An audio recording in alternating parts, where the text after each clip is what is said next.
Welcome, affiliated listeners, to another amazing episode of the Affiliated Podcast. And because I'm in the studio and you have this view, that means we have a guest that is with us, and we are about to have a lot of fun. But more importantly, we are going to be unlocking the secrets behind the VSL. And what I mean by that is we have an expert with all the data, not just with one VSL, but tons of VSLs, and they're going to share back and tell you exactly what you need to know that your VSL is performing well, and share some information that you did not know and is probably going to challenge and blow your brain of what you think you should know about VSLs. As usual, I am joined by my affable, my amazing, my tall and mumbly co-host. Purry. Yeah, Purry, that's what it is. Thomas. And mumbly, we actually have even a new nickname for Thomas. He is now Pillow Talk Thomas. Yeah. Because he just can't seem to let go of that I love thing. swag. Whatever it is. Swag and cuddles. It's cold in here. And today we are also joined by a very special guest. We have Patrick Stiles with Vidalytics. How are you doing today, man? I'm doing great. Fantastic. Yeah, thanks for having me out in Boise, Idaho. Yes. Like Little Austin. Yeah, thanks for coming up. Just like Austin. Yeah. No I different. couldn't tell the difference. Yeah. Well, fun story about it, just as we divert and go right off into nothing related to what we're going to talk about. Yeah. We were Joe Rogan's second choice, like many other people in life, when he decided to move. Mike Becker lives here, so he was trying to really convince Joe to move to Boise instead of Austin. So who knows? Kill Wow. Tony could have been here. Dodge that Who bullet. knows? Yeah, So, That's as we shocking. move away from missed opportunities on to real things, as you guys know, anytime we have a special in-studio guest, we like to make sure we have a special drink for them. But we're not going to do alcohol today. In fact, we want to purify our bodies. Patrick, I know that you're somebody that's more into health, and alcohol is definitely the inverse of health. So today we're going to be taking shots, but we're going to be taking some health shots, guys. Wellness shots. So some wellness shots. So you guys can take them individually, but I'm going to start out by throwing mine collectively in a glass like a psychopath. Woo! And I went with energy and no joke ginger because I don't need any more jokes. What did you go with, Patrick?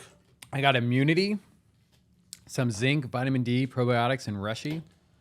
I'm just going to Is throw that how you pick say those it? up Rushy? later. Yep. Yeah. Somebody takes care of that. It's not my I've been job. saying that Cheers wrong. to health, everyone. Woo. Yeah. Oh, it feels so good. My mouth is burny. Yeah.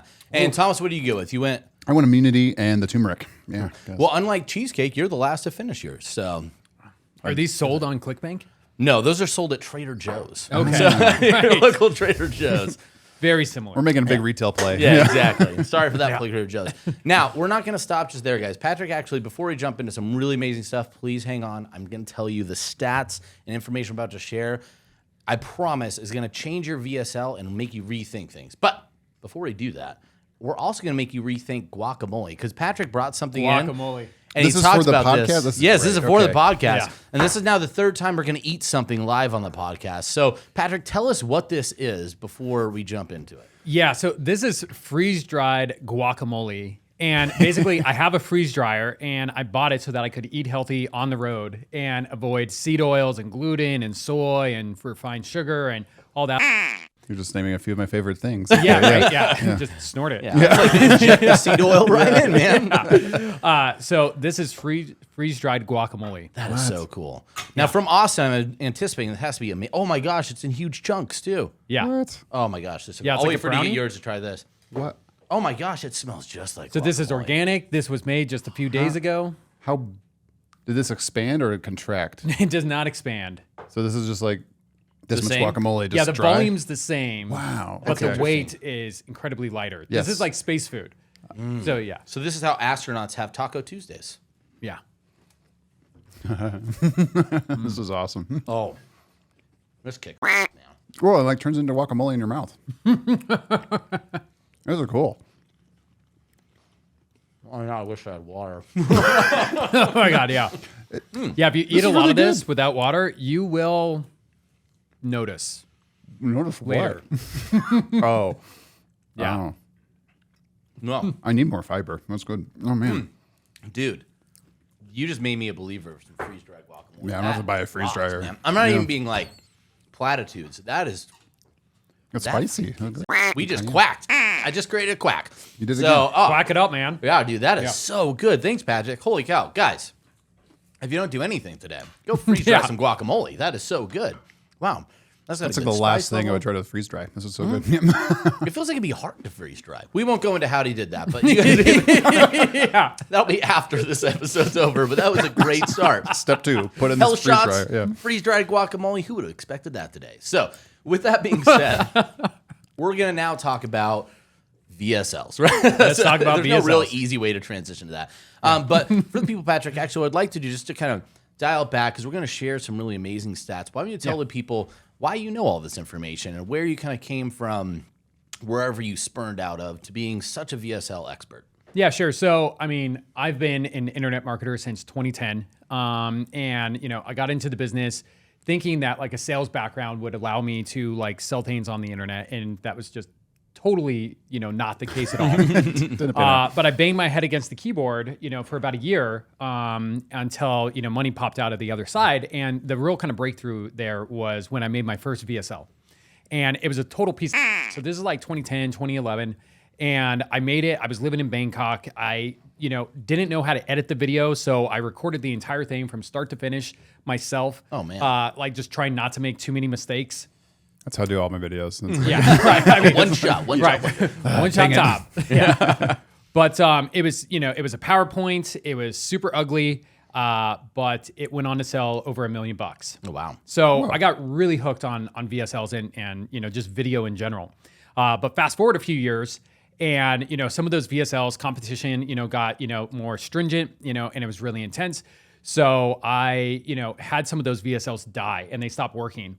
And that was when I realized that the existing players on the market just didn't do it justice for, you know, what I needed as far as like the tools and tactics to scale a VSL to the next level.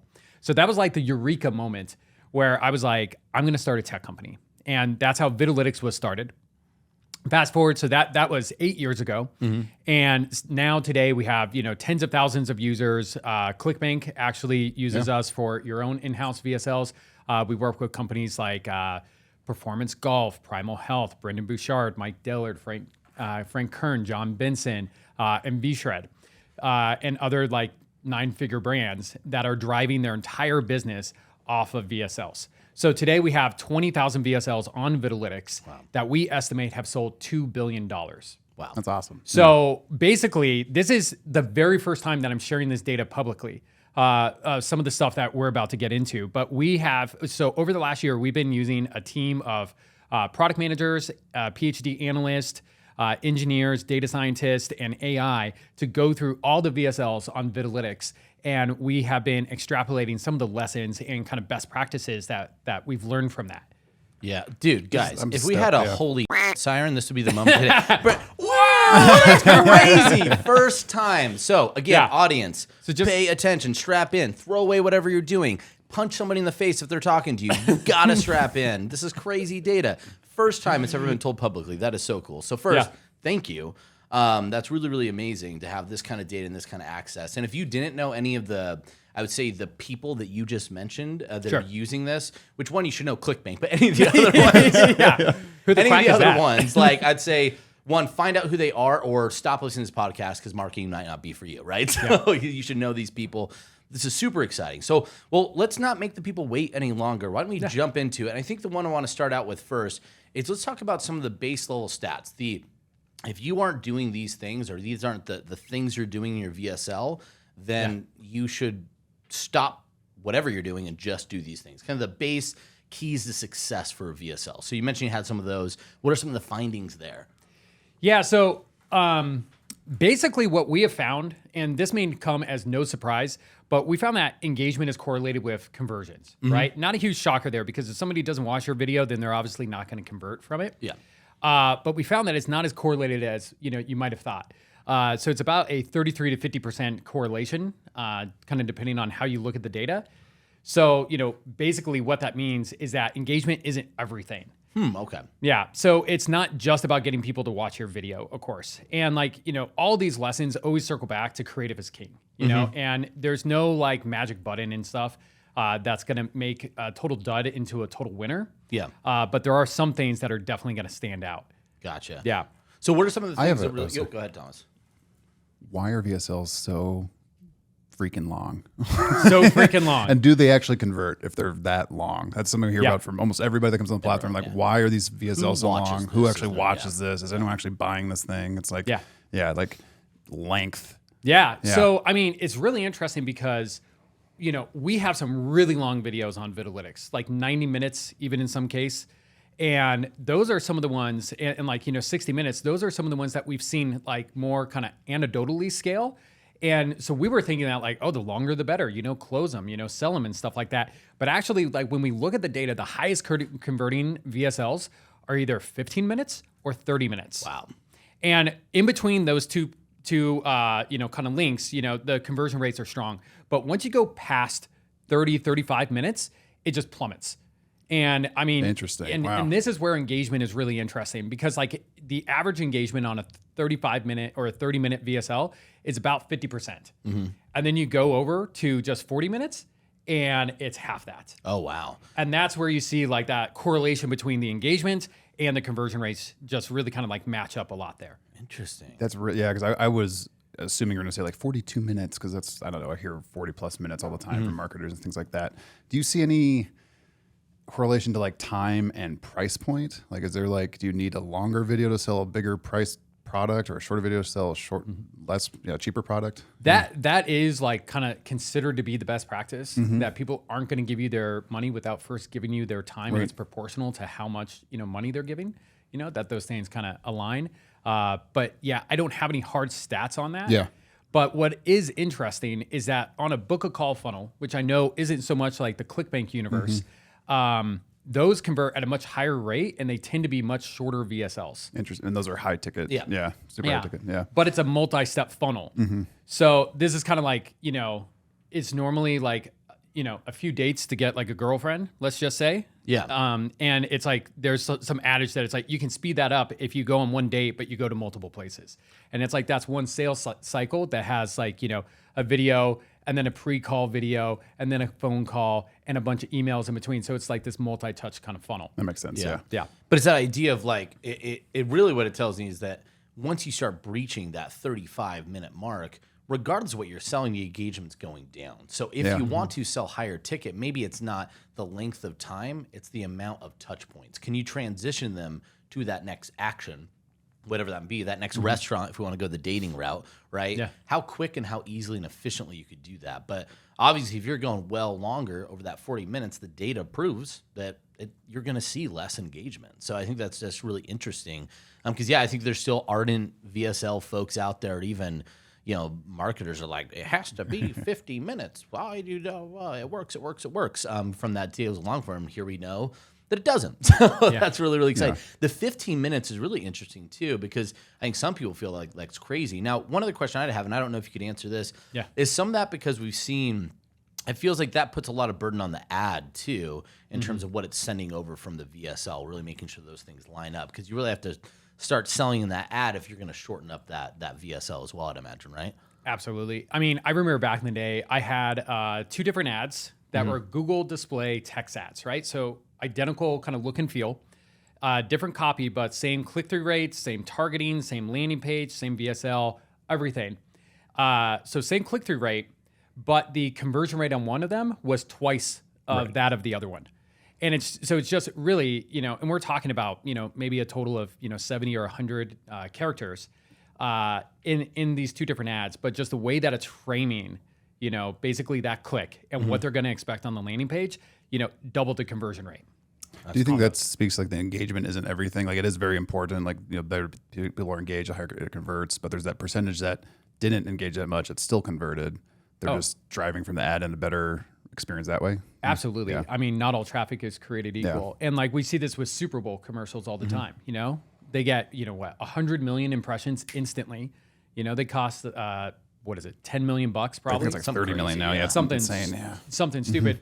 And, you know, it's notorious that a lot of them are actually not that effective. Yeah. You know, and I mean, this is where mainstream marketing thinks like the goal of marketing is to be cute and funny and entertain. And I think a lot of people have that opinion about marketing because they engage with it. So they think they're an expert. And this is kind of like that, like curse of knowledge where they're familiar with it. So then they think they understand it. I think it's the curse of brand marketing, right? Attention Absolutely. is just matters, but it doesn't convert, right? Attention might be cool to talk about and to say that people know who you are, but if none of them care about what you do, pets.com might have a lot of attention. We still talk about them in history, but they sure didn't make a lot of sales, right? So I think that's really, really key. And I think it's really powerful if you're a smaller level marketer, because you might defeat yourself thinking, I could never get that attention, I can never be that big, but you could actually be more successful if you know how to target your engagement versus just try and get all of it all the time, is what it sounds like to me, right? Yeah. So that's super exciting. I love that. I love especially 15 to 35. That's really, really interesting. Now, that being said, like on those, are there specific tactics or let me ask you this. I don't know if you could answer this as well. So if you're at the 50-minute level, or Sure. maybe what are some unique things you see about from we'd say the traditional VSL to what you're seeing is being accomplished in these 15 to 30-minute shorter VSLs from what you're seeing in your numbers? Yeah, I mean, the one thing that is really interesting that we found is that the sooner the CTA drops, the higher their conversion rate as well. Whoa, hold on. Hold on, Patrick. Yeah. We need a button for like mind bubble. So this is defeating what, I mean, how many times have you heard you got to wait? Don't show the CTA. It's like revealing it too soon. So you're saying the sooner that you get the CTA, the better the results. Yeah. I guess, sorry, I'm not saying anything, guys, because my head's going, so expand on that a little bit for me. Yeah, I mean, we found that basically, and here's the thing, right? There's two ways to look at this, right? So you're dropping your CTA. So somebody is watching a VSL. The call to action is hidden away. They can't, click buy, even if they wanted to. They often don't know necessarily what the product is or what the price is or anything like that, right? And then at the product reveal, the price reveal, the call to action is dropped, right? That's the kind of standard best practice way of doing this. Now, there's some kind of school of thought where it's like, well, just drop it sooner. Okay, and that could be one way to explain this data. The other way to explain it, though, is that the best performing VSLs are just taking more time to close. So they're getting to that kind of product reveal. They're like kind of getting past the clutter and the backstory and all that stuff, and it's kind of like, hey, cut to the chase type of thing. Yeah. And then they're just kind of hammering that point home. Yeah. I actually say that tracks, and one of the trends I've seen, especially over our supplement VSLs over the last years, because I mentioned this stat before, but from 2022 to 2023, we saw conversions on supplements dip about 30%. So we know that things were changing in the market. But when you look at the ones that were succeeding, I noticed that the claims and the stories were absent. It felt like there was less claims, there was less in-depth stories. And VSLs were getting shorter, but they were very credibility based. They were very to the point with whatever the unique mechanism might be.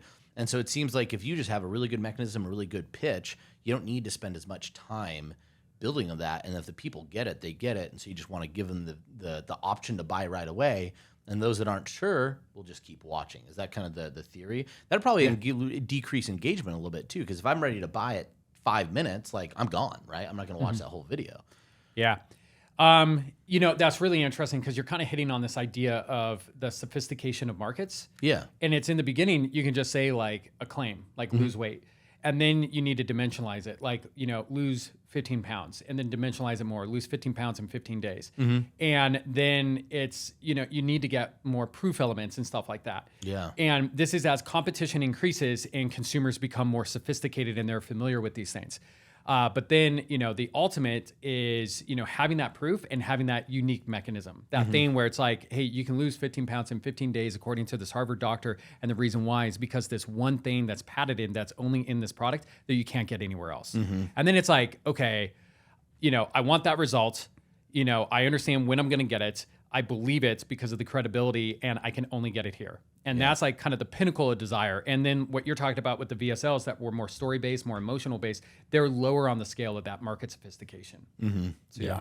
Yeah, no, that's perfect. It's great when you see the stats back up what you're seeing as well in those changes, and that's just so powerful. Yeah. I would also argue that's more challenging, right? It's harder to write that way and find those angles sometimes. But when you find them, obviously we're seeing the results are very much so there. It also would indicate that we're hitting a higher sophistication level in these markets. So, which I would tell you then means if you're struggling with that, you either need to go find an unsophisticated market somewhere or sophisticate up in your market. Sell to me. Possibly a pillow. That might, I need a pillow. Maybe some nail polish. I don't know. By turmeric juice. Yeah. So something that's interesting, we have a feature in Vidalytics, and it's called Rapid Engage Bar, and it looks like a seeking bar, but it's not one. So it doesn't allow you to actually skip ahead in the VSL.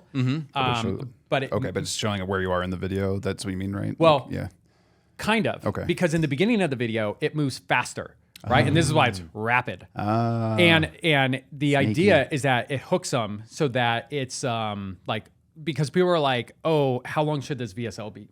Or like, I just randomly clicked on this ad, I got to go and pick up the kids or do whatever, anything other than this. And, they're kind of deciding if they should bail or not. And I think this is one reason why we're seeing those shorter VSLs convert better in this day and age than before, because people are just getting more and more stressed and inundated with information. But then basically this rapid engage bar, we consider it a best practice. We put it into every split test of these, 8, 9-figure companies when they come over and they split test us and make sure that we can deliver results. But what we found in our data is that it was more important on the longer VSLs more than anything. And the idea there is that on a shorter VSL, one, they don't necessarily need that type of hook, right? And in fact, maybe just putting a seeking bar on there could be more effective. But on the longer video, it's like they need to kind of make that commitment up front to then get sucked into the VSL. And that early engagement in the first few minutes of the video is going to translate to them making it to the 50, 60-minute mark and actually whipping out their credit card and purchasing. Yeah. So I understand correct. This is like when I was downloading Diablo 2 in middle school, and it would download all the way to 99%. Like, yeah, it's almost ready. And then an hour later, it's still at 99%. I'm like, I just want to be a barbarian. This is similar where it's showing them that, hey, we're watching it quickly, and then it's just kind of gradually slowing down. Yeah. And it's proportional to the length of the video, so it moves fast in the beginning, and then it kind of slows down to the actual length and speed of the Very video. cool. Okay. Yeah, no, I love it because I don't know if you remember when we had Chris Encarnacion, who's a big VSL producer. He had mentioned, he's like, it's all about finding the trance state. And since you just mentioned, so many people are inundated with what I need to consume, how much time I have. We're most likely on our phones, whatever. We have just a blitz of decisions to make all the time.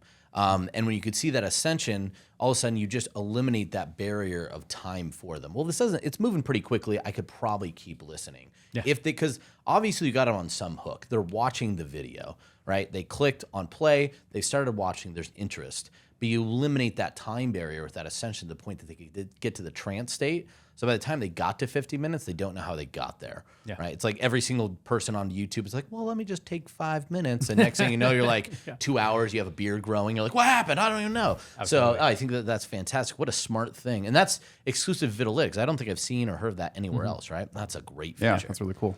Something else that's really interesting, we have a different feature, but it's revisit seeking bar. And what this is that if somebody returns to your video for a second time, it can add the seeking bar in.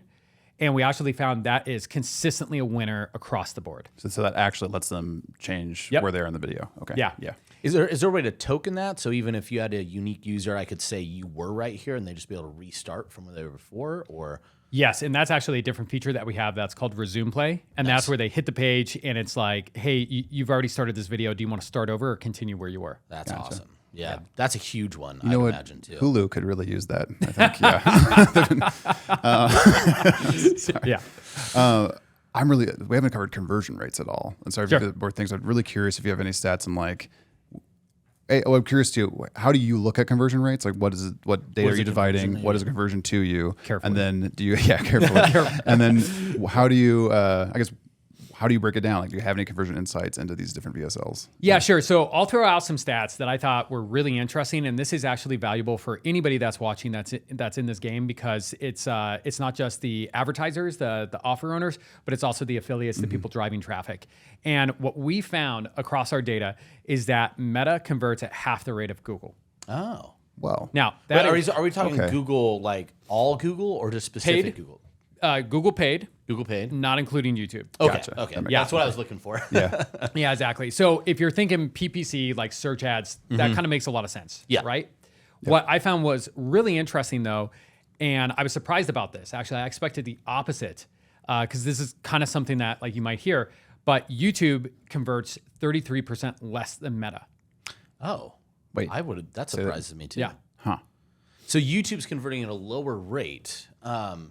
Even does and that's surprise me, that's yeah. excluding like skip data too, like just the pure actual watch. It's converting 33% lower. Huh. What do you mean skip data? Well, because you don't get track to click if they just skip within the first 5 seconds on YouTube ads, right? Oh, I'm talking clicks to the VSL. Yeah. Just clicks to the. Okay, yeah, sorry. Yeah. Yeah. Interesting. 33% less than Meta. That Yeah. really surprises me. That does Did you surprise guys me. find out why, or you were able to? We uncover don't. that? And one thing that you should keep in mind about this data is that we're like analyzing our platform, right? And we have some data in some cases, and in other cases we don't. And there's ways that we can only infer so much. Sure. Yeah. So there can be like some biases and stuff like that. So I have some other kind of best practices, that people should be doing with their VSL always.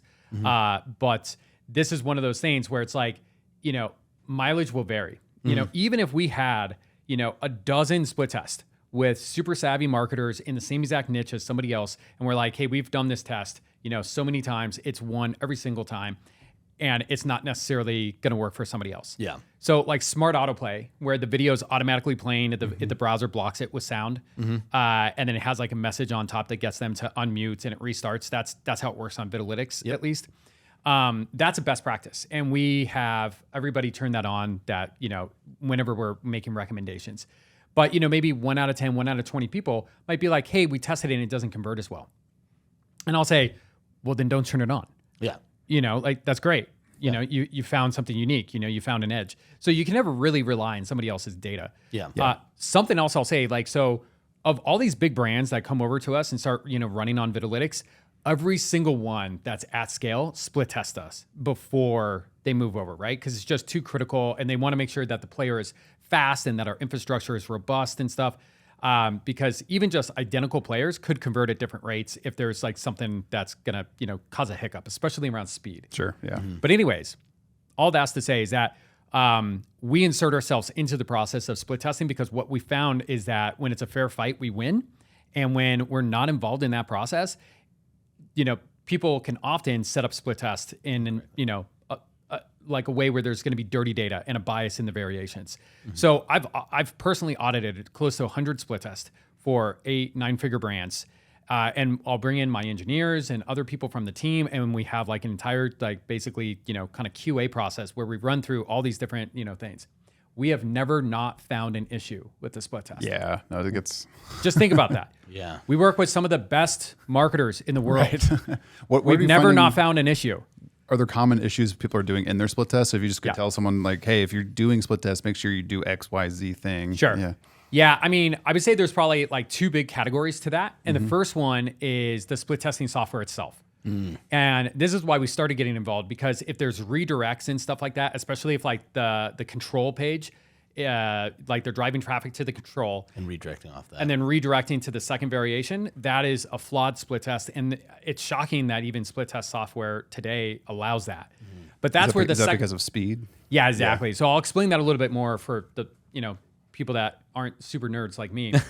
But basically what it means is that the main page that is being split tested against is faster, and then so it loads. But then the second page, for it to load, the first page loads, and then the second page loads. So it adds that extra kind of speed on there, and it will dramatically hurt the conversion rate. Yeah. Gotcha. It's basically giving them ankle weights and somebody else is able to run without them. Yeah. It's a great way to put it. Yeah. No. So that makes a ton of sense. And it's one of those things you sit there and go, like, of course, you should be doing pure A/B on the direction, not on a redirect. Yeah. Basically. And a lot of people are like, oh, speed doesn't matter that much, or like, oh, like a second here or there. Like, does it really matter? And matters it absolutely a lot, does. yeah. Yeah, it absolutely does. One of you guys might remember this, but there's a famous study that came out of Amazon, and it was like for every second of speed of latency of slowdown, it was like 10% hit to the conversion rate. Yeah. It was. It's significant. Yeah. Yeah, something like that. I think today it's probably even more than that. I'd agree. I find myself getting so frustrated if something's not loading. I'm just backing out. It's like, nope. Like, Right. Yeah. Like one. it might be like 1.5 seconds. Yeah. Gone. Who are these amateurs? And the crazy thing is the tolerance that we have. If you look at people younger, like my kids, their tolerance is even less. Like Yeah. they can't stand a microsecond of any sort of latency. Yeah. So no, Oh, man. it's huge. It is freaking huge. Well, and here's the thing too, right? Because like when people are like looking at their own page and they're like, cool, it's fast. We're like, hey, it's fast for me. That's not the way to do this thing. And I won't get into too much of the split testing stuff. That can be another topic for another day. I'll have to bring it back. Yeah. Yeah, that's my hook. As long as More the guacamole guacamole. comes Yeah. with More guacamole. I'll bring. we're going to get some evaporated. We'll have a guacamole off. I'll bring the buffalo cauliflower. Oh, yeah, that's the one that everybody goes bananas with. Yeah, I feel like you have a business in a business going on over here. Yeah, So right, here's your yeah. food retirement plan. So We were talking about split. So one of the big testing, ones. buffalo cauliflower. Yeah, The but blueberries now are I'm good not just too. thinking like this just sounds like a normal staple at Austin Farmers Market. Like here's our. They probably have freeze dried barbecue there. I don't know. Anyway, so but you're talking one of the biggest differences in split testing. One of the biggest mistakes is people are setting up on a redirect versus a pure A/B. And I imagine too. I guess one question I was going to have to build off that with A/B, not only making sure you have similar like rates, right? You could test speed pure. Yeah. Do you have like a belief on should it be 1-1 or is it like 100 batch and 100 batch? You know, in terms of your rotating. Oh, it should be randomized. Randomized, okay. Yeah, it should be randomized and kind of roughly 1-1. Okay. Yeah, what you don't want to do is like run it for a week, then run the next one for the week, and that's dirty data, and that's the sort of thing where you can't really. A lot of people don't even realize how their split testing software works that way. They don't realize that it's batching when they think it is, right? So it might be really? doing. Yeah. So I won't say names because maybe it doesn't work this way anymore for whatever tool I'm talking Say the about. names. No. Say the names. It's like, oh yeah, we're using this tool. It's like, well, you realize they do like, X many clicks, then another many clicks here. And so it's like you're not getting true one. Well, I think a good way to think is that's a question you should always ask in your split testing How does this software. work? Know that. So anyway, so you said there were two big ones. So that was the big was the Right. speed. So yeah, I'll say this on the speed too and this is what I was queuing up to, gotcha. is like people will test it on their local computer and then it's cached and they're on like Wi-Fi and they're on a desktop and stuff like that. But you got to remember that the majority of traffic today is actually mobile. And so, and a good amount of that is going to be, without Wi-Fi. So it's just, it's exasperated. And then not only that, but also like the speed of the internet, it's a really complex ecosystem. And like we deal with this with all our infrastructure and we have multiple CDNs and AI that like rotates between the different like servers that route the videos to people. But just the internet is like not the same at all times or in every place. So it's like needing to kind of like, track that matters. Yeah. So anyways, that's enough tech stuff. Let's talk about some more tech stuff. Yes. The other thing, so the two big things that I see mistakes with split testing on, number one is the software or just like kind of the way it's set up. And that comes down to speed, the thing we just talked about. The second one is just making sure that the two variations are identical and or different in the right ways. So what I mean by identical, right? Because you're like, well, they shouldn't be identical. Otherwise, what are you testing? Well, you can test like a video player with identical settings against another video player. And we call that an AA test. And that's just to see if the video players are at parity. But another way to look at this is say that you're running, two different funnels. And this is something that's kind of like an advanced tactic, but it's possible with Vidalytics, and a lot of people hard code this. And Thomas, I'm sure you've seen this on a lot of the ClickBank offers, is that people will have a horizontal video on desktop and a vertical video on mobile. Super savvy move, right? And in Vidalytics, you can like marry the two together so that they actually just does that for you. But what we've actually seen from like an 8-figure brand is that one funnel had that, and then the other funnel didn't have the second video. Yeah. And if you're just testing on desktop, you can kind of forget that. Yeah. So Right. they think it's an AA test, but really they're hamstringing the other one. Yeah. Or even an A/B test. But it's just kind of like, basically, I guess like another way to put this, right, is just you want to make sure that you're isolating your variables. I was just saying, isolate the variant. It's isolate testing. that. Oftentimes, you got to isolate that variant, which isn't just sometimes on the front end too, because you could mix things up in the back end. Read some things. You just want to really isolate whatever you actually want to test and make sure it's really controlled. For those that didn't do well in science class, you probably missed this part. Right? The Well, it seems scientific like you process. really need like a quality control process for running a split test, right? Oh, So yeah. make sure X, Y, Z has been done and that you're not just winging it. I mean, and assuming it's good. Yeah, I mean that's what we have, and I mean like we involve like engineers that will go through like the scripts on the page and like all this other stuff, and it's pretty tedious. But we just found that's what we need to do to make sure that the test is fair. Well, it's funny because I know Perry Belcher used to talk a lot about like you could over optimize, right? You optimize yourself into lower conversions. But if you're trying to test super fast and you mix something up where you don't do a true one-to-one, you could actually, get bad data, dirty data, and make a poor decision in your split testing. And we talked about it on the podcast. I would say we've said many times before with big entrepreneurs and marketers out there, those that test the most win the most, right? So you need to have good tests, and you need to be testing often. But if you test wrong, you might just test yourself right out of the market if you're not setting things right, because you can't make good decisions with bad data. So I think that's huge. That's really huge. So just one more thing on this, then let's get some other exciting front-end data and some other things on the split testing. What are some things outside engineers, for some people that can't hire that you would recommend they do to ensure that they have they really isolate the variance on their split testing? Yeah, I mean, I think it's probably... All right, so if I was approaching this and I didn't have like a team and a bunch of technical kind of like resources, I would just try to get everything as identical as possible, like, aside from the thing that I want to test. And I would just make a checklist of all that stuff. So just kind of like write it down.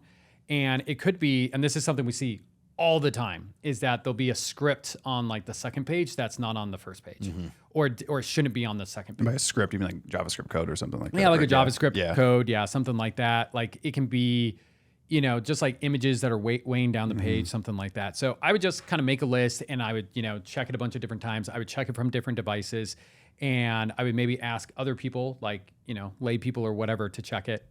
And I would also use something like GTmetrix or tools.pingdom.com for speed, and look at that, and like also run through their waterfall and just kind of see if anything shouldn't be there. Yeah, that's awesome. Yeah, comparing the two, that makes sense. Yeah. Well, that's great. I mean, guys, that was awesome. Again, listening to this, I think this might be one of the most info-packed podcasts. This is great. Yeah. We should start doing health shots before all these. Obviously, that's the only variant I could think of. Definitely not Patrick. Yeah. No, not at all. Okay, so that kind of got us just on the conversion data and making sure you have that appropriate. Were there any other conversion data that you had noticed that was significant you wanted to share as well? Yeah, sure. So something really interesting that we found is that controls on a player convert better. So what I'm talking about... Wait, like the pause, play, those kind of controls? Like, the little buttons, volume, like along... Yeah, like volume, every single one increased conversion. And everyone hides those, but you're saying... Exactly. Okay. Yeah, now...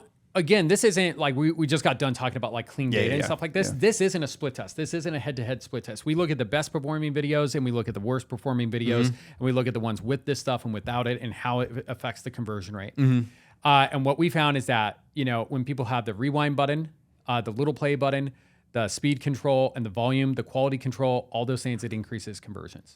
Interesting. Well, I think we go back to what you said before. This is one of the things, as a cautionary thing, test it yourself first. Yeah. But you should test it. That's super interesting. Well, so I mean, so many people funnel hack, we'll call it, right? And then they just, X offer's doing that, and it's a top offer. I'm just going to do it. Yeah. They don't ever test the other things. They're just going to do whatever the top offers they see doing. Yeah. Well, and I think that's actually a good idea. Yeah. Or somebody you want to start at a baseline, right? Yeah. Because I mean, you got to start somewhere, right? Yeah. You got to make some decisions as far as like, what am I going to roll out with? So you should go with the best practices, like what you're seeing and stuff like that. And I would go with the best practices of what I'm telling you today. And not, because some random, VSL. I remember back in the day, me and my buddy, we were trying to get like a new offer off the ground, and we were heavily studying this one offer, and we knew that it was at scale because of their ads and stuff. So I mean, like, that's a clue, right, that they're successful. It's not just like pretty or neat or something like that, but it's like they're running at scale. Yeah. So like the numbers must work for them. Well, lo and behold, like a little while later, my buddy went and actually did a project for them, and he actually got the inside scoop on all of their data. And it was like they had like a media buying partner as like one of the founders.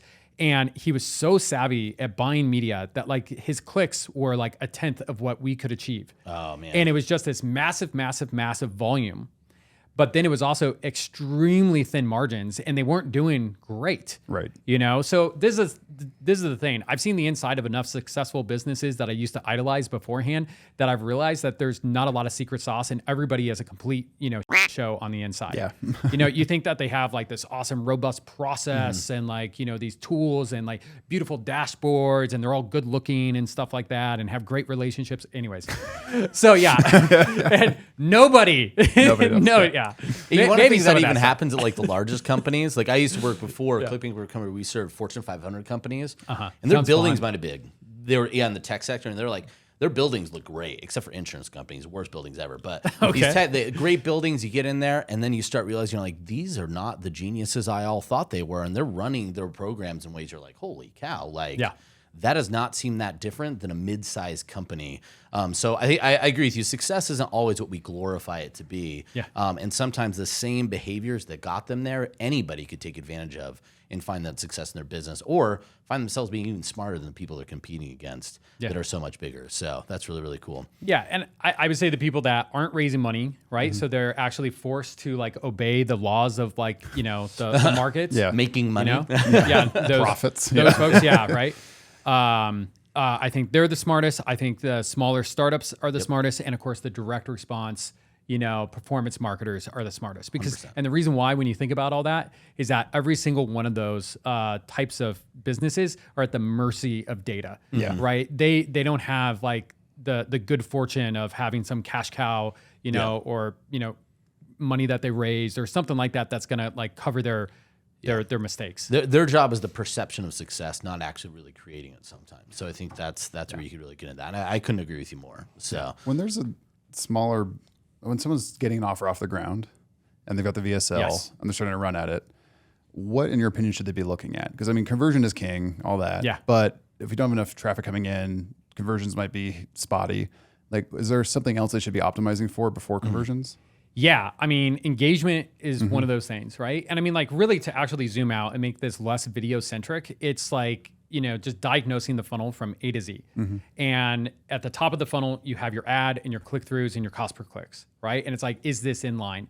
And I always like to like assume like a, you know, kind of conservative conversion rate on that, meaning like worse than like what I would hope to get. yeah. Right. And, you know, based off of that, those numbers, is this a cost per acquisition that I can afford? Am I going to be profitable? And if not, then that's where you got to work, right? You got to work on the ad side. Of course, if people are working with affiliates, then they need to work on getting those affiliates or getting that data and convincing those people. But it's really the same equation. It's just a matter of how you're going about of achieving that goal, right? So there's that. And then you have like the on-page stuff. And if you have a VSL, which I recommend you have a VSL because we see them crush every single day. There's actually, you know, all this talk every single year of like, you know, is this the end of whatever? Yeah. Right? Is this the end of VSLs? And we see them only getting bigger. We see them getting, you know, more effective. I was hearing that 8-9 years ago when I started ClickBank. They're like, oh, VSLs are dying, right? Like, Yeah. it's like, well, Just right. VSLs the way you know it die, Yeah. and they Yeah. evolve, right? That's a great point. That's Yeah. a good way to think. It's the same with email, every traffic source. Like, who's going to stop consuming video, right? That's not. Yeah. It's not going to happen. So until that happens, it'll just change. Well, and the studies show that consumers prefer video, and and if there's not a video, they find it annoying. yeah. Right? So people want videos. Now, I think there's exactly what you're talking about. Is the VSL going to evolve? And absolutely. And if you go back to the 80s, you know, which probably none of us remember. I was born in 1990, so No, get at it. Congratulations. Congratulations. I don't remember the 80s at all. All right. Yeah. What's it like? So what was it like? Yeah. But infomercials, you know, came online with like the changes in the laws and stuff with that, with the off the air time. But anyways, the very first infomercials were pieces of okay. I don't know if that needs to be quacked out, but they were garbage. I think we should keep that one. Yeah. yeah. They Some were funny pieces YouTube of quack. videos you could go But they find, sold a lot. Yeah. Well, yeah, but the first ones were literally like some guy at the Holiday Inn with an overhead projector, like just like, you know, pitching Oh, how those to ones. invest in Okay, real yeah, estate. yeah. Right? Fast forward to today, you're spending, you know, multiple six figures to produce your infomercial. And that's before you go out and have media costs and all this stuff. So we've seen this evolve, and we see this with VSLs. And I talked about it earlier. My first VSL was me just talking into my microphone, wherever it is on my laptop, you know, with a PowerPoint slide, with zero editing, and just making a pitch. You know, and now what we're seeing more and more with the most successful VSLs on Vidalytics are ones where they have A-roll, you know, footage, and they have credible. Define basis A-roll of- versus B-roll. Oh yeah, real sure, fast, right. yeah. Yeah, thank you. So A-roll would be like, you know, basically footage that they shot themselves, right? They're not like, it's not like text on screen, which would be like no footage or something. And then B-roll would be like stock footage that you go and buy, and it's like, you know, some like generics, you know, like Yeah, we've all docs seen or- those, yeah. Yeah, exactly. Yeah, and it's not that B-roll doesn't have a place, but it's like it's more and more A-roll, and it's more of that in the front. And what we see is that the first few minutes of the VSL can be A-roll, and then they roll over to B-roll and text and stuff like that. And when you think about it, when they're going to market, that's just a lot faster and easier for them to test a message and stuff. Which makes a lot of sense. I kind of bring up what we've seen. If you look at just video in general, right? You get broad in the way you consume video. Consumers have lost any sense of trust anymore in most large sources. Trust is just everywhere, all over the place. You could see where that change in video is you have to establish so much more trust with a real person, A-roll, something very specific and unique before you bring anything else in and capture that on something that feels like truth in the moment, which I would argue with AI is just going to become more and more important because people become less and less trusting of everything they consume. Or at least sometimes I hope they do, right? But you could see that shift already happening, but I imagine it's just going to continue even more. So absolutely. Yeah.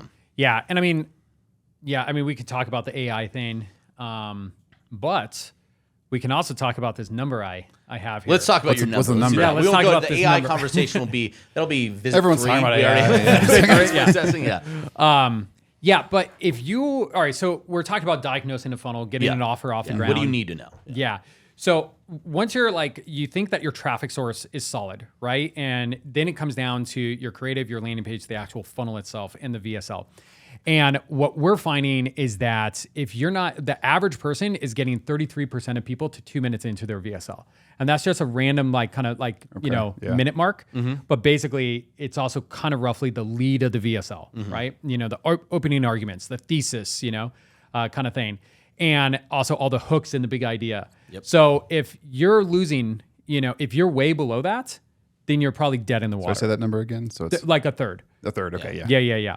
And the best people are getting like 70%. Wow. Yeah. That's a 70% huge 2 minutes difference. into their VSL. So 70% of the clickers are getting to. They're staying on. They're only Yeah. losing a third, not even a third at that point, less than a third. Yeah. So they're really capturing a lot more on that front end for that first 2 minutes. Absolutely. And if you look at the engagement graph of practically any VSL, it looks like, either a plane crashing or a plane landing. Yeah. Right? And I prefer the latter. Right. When I get on a plane, that is my preference. But in the beginning of a VSL, there's always going to be sharp drop off, right? Especially somebody clicks and they're like, oh, a video, or there's no navigation, or I don't have time for this, or I'm going to come back later. Especially if the video is autoplane and stuff like that. So that's going to actually kind of push more people into the actual video than they're expecting. But then what you really want to do after that is stabilize that engagement after the lead of the video. So you're looking for people that, or in a VSL, the performance is that you're looking for, call it like a good metric to shoot for. I would say it's 50% getting to 2 minutes into your VSL. Gotcha. And then getting at least 30% to your call to action. And if you're not doing that, then you're handicapping yourself. That's really good. And it's funny too, because I think one of the things that's really powerful, we talk about these VSLs getting shorter, that burden changes as well, right? So 2 minutes, obviously 50%, but getting that CTA now at 30%, you could see you could kind of slow that curve a little bit. Versus if your CTA is all the way at 50 minutes, you have to keep a lot of people engaged for a really long time to be able to have that drop. So you kind of see how those numbers start to make sense in conjunction with that shorter VSL and compressing that time. So, but that's huge. That makes so much sense. Again, if no one's watching your video, the point you even offer a CTA, how are It's you kind of when people buy? debate, should we have an email capture form before a video and things like that? It's any step you put in front of someone seeing your offer hurts conversions objectively, right? There's just less eyeballs seeing the actual offer. So exactly. So we saw that. And so what we, basically, came up with and what we tell people to do is put the opt-in in the middle of the video. Oh, nice. Yeah. Right. So they're watching and then it's right when it's juicy, we get them to opt into something. Yeah. And that can also pop up when the video is paused. So they're about to bounce, and we call that an exit play gates. So play gates and opt-in and exit, they're about to bounce, and we have other kind of exit features. But one thing that's also very interesting is that of all these people that are converting at different points in the VSL, we find about 3% of them convert at the call to action. Okay. Wow. So about around, and if you do the math on that. So call to action pops. People are buying then. Yeah. Right? Of the people that make it to that, about 3% buy. Okay. Right. That's on average across all VSLs. That translates out to a total aggregate conversion rate of about 1%. I think it's about 1.17. Okay. It was like the average that we were able to find for VSLs, excluding like book a call funnels and things like that are going to like skew the numbers. Sure. Yeah. But what we actually found is that interactive videos, and this is where we think the future of VSLs are going to, the people that get to the call to action, they convert at anywhere from double to 10x that rate. Wow. Okay. Yeah. So, whoa. So before we go into this, because I'm so excited to talk about the interactive VSLs, I think I think it's like a creative marketer's like playground. It's really exciting. We have new tech that you could see how it's gonna be really powerful. But I just want to pause and reiterate what you said before for anyone that's starting their VSL, launching a VSL on those numbers. So this is just more of a, you probably already paused and rewound this part, but could you just run through, I just want to say the numbers one more time. So you need to have, ideally you want to be at 50% at 2 minutes. That would be great. That'd be great. Yeah. That's beyond Initial average. benchmark. Yeah. Initial benchmark. Yeah. Okay, good. But, and then we want to be at around 3 and it's 30% at the CTA. I just want to put it again, 30%, 50%. Yeah. So 50, yeah. And, so 30% to the CTA is more average. Yeah. So there you But have yeah, it. if you're below those, it's going, okay, there's room for improvement. Yeah. and Just want to put that out there Yeah. again as a repeat for people to get that piece because I think it's so important. So now let's go into super exciting things, which is interactive VSLs. So talk more about this because I think this is just, I think this will change the game. And the first person that scales one of these, it is going to scale insanely. So talk a little bit more about the interactive VSL. Yeah, so an interactive VSL is basically a video where people are watching it and then they get a question asked of them. So like a screen pops up, there's a question, it's set up in the video ideally, and they have different options. And so you can think of it, and then they choose one of the options, and then a very specific video plays as a result of that. From the end viewer's perspective, it's as if they're watching one long, continuous video that just gets more and more personalized and is responding to what they're saying. Now, what that means is that it's like a choose your own adventure VSL. I love this. So you can start segmenting your traffic, your audience, and stuff like that. So we recommend that people are asking questions that allow them to speak to people on a one-on-one basis. Asking things like, their demographics, like what gender are you? How old are you? Psychographic information, like, what is the biggest pain points or what has been the biggest struggle for you with this, topic type of thing. And what's really cool is that you can even drive them to different call to actions. Right. And like fork that so that it's like, oh, somebody that has this problem, or somebody that has, somebody that's like a CEO or something like that, or like a high earner, maybe they want like a more high touch, more expensive type of solution type of thing. Yeah. No, I mean, the possibilities seem endless in terms Which of now, markets, yeah, right? it now makes sense that the people who hit those call to actions from that channel, they're much more targeted to that person. So yeah, they would convert at a higher rate, right? Yeah. Well, I was talking about one of the keys to marketing is to get people to feel that you're saying the word that they can't think themselves, but they feel every single day. Oh my gosh, I feel seen, right? Whether you're a cult leader or whatever, that's one of the most impactful things. As soon as somebody says, oh my gosh, I feel seen, that's when you know a conversion happens. I think the other really powerful thing, so that unlocks that ability to do that at a lot more scale because your message doesn't have to be as broad. You could get very specific.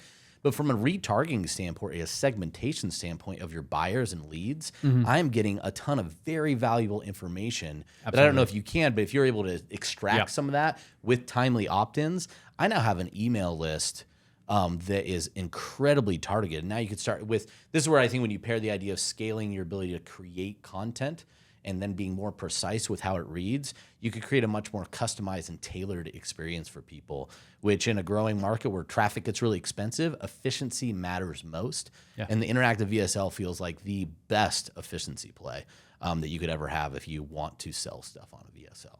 Absolutely. Yeah. So you can pass that over to your email platform, your CRM for your sales team. You can send it to ad platforms for retargeting. You can do absolutely everything with all that data. That's just so cool. And now, are you guys the only ones doing the interactive VSL right now? There's some other platforms that have some interactive features. They're not built though for performance marketing and VSLs and stuff like that. Yeah.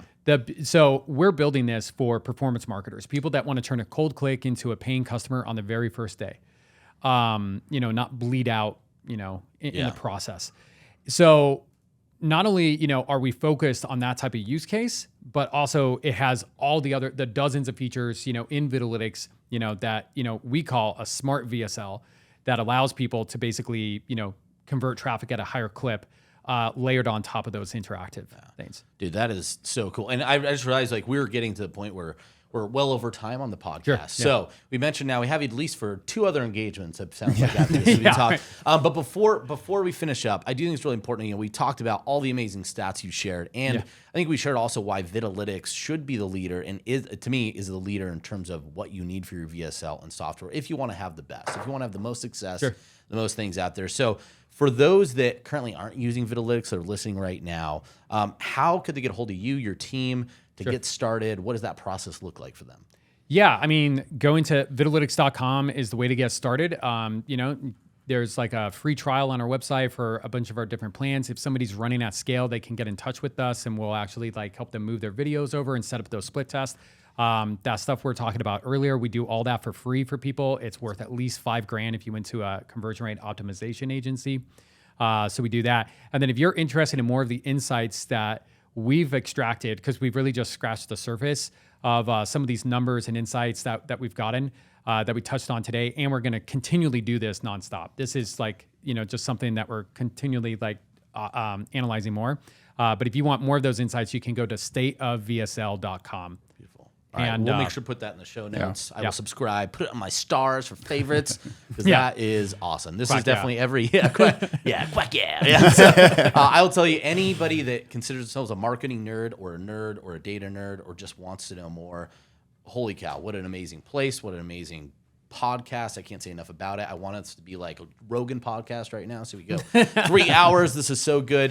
But again, Patrick, we just want to thank you so much for your time, for your presence. Yeah, thanks for having me on. And I'm going to tell you right now, we are going to work to get you on. This will not be the last time.